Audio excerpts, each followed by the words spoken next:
অন্ধকারের আধারে রাতের নিস্তব্ধতা ভেদ করে ঘড়ির টিকটিক শব্দটা বেশ জোরে শোনা যাচ্ছিল।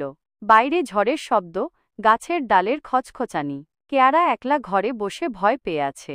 বাতিটা নিভে গিয়েছে অনেক আগেই। মোবাইলের ব্যাটারিও খালি হয়ে গেছে। ঘরের এক কোণে একটা ছায়া নাড়াচাড়া করছে। কেয়ারা চোখ বড় বড় করে তাকিয়ে রইল। আস্তে আস্তে ছায়াটা তার দিকে এগিয়ে আসতে লাগল। হঠাৎ একটা শীতল হাত তার কাঁধে এসে ঠেকল। কেয়ারা চিৎকার করে উঠল। তার চিৎকারে ঘরের সব কিছু কাঁপতে লাগল। সে চোখ বন্ধ করে শুধু একটা জিনিস চাইছিল, যেন এই সব শেষ হয়ে যায়। কিন্তু তার চোখের পাতা আর বন্ধ রাখতে পারল না। ধীরে ধীরে সে চোখ খুলে দেখল, তার সামনে দাঁড়িয়ে আছে একটা ভয়ঙ্কর রূপ। দীর্ঘ চুল, জ্বলন্ত লাল চোখ আর একটা খুব বড় মুখ। ভূতটা হাসছিল, কিন্তু সেই হাসিতে ছিল একটা ভয়ঙ্কর মৃত্যুর ছায়া।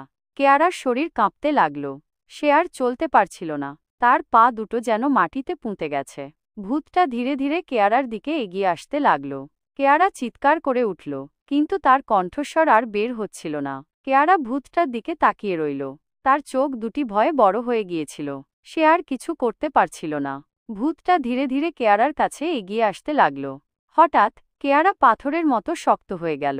সে আর নাড়াতে পারছিল না, বলতে পারছিল না। ভূতটা কেয়ারাকে দেখে হাসল। তার হাসিটা ভয়ঙ্কর ছিল। সে কেয়ারাকে তার হাতে তুলে নিয়ে জানালার কাছে এনে ধরে রাখল। বাইরে ঝড় তুফান চলছিল। ভূতটা কেয়ারাকে জানালার বাইরে ফেলে দিতে চাইছিল। কেয়ারা চোখ বন্ধ করে রইল। সে মৃত্যুর কথা ভাবছিল। হঠাৎ একটা শব্দ হলো। কেয়ারা চোখ খুলে দেখল, ভূতটা আর নেই। সে নিজের ঘরে শুয়ে আছে।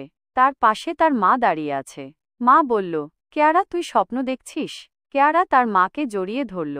সে বুঝতে পেরেছিল, এ সবই একটা ভয়ঙ্কর স্বপ্ন ছিল।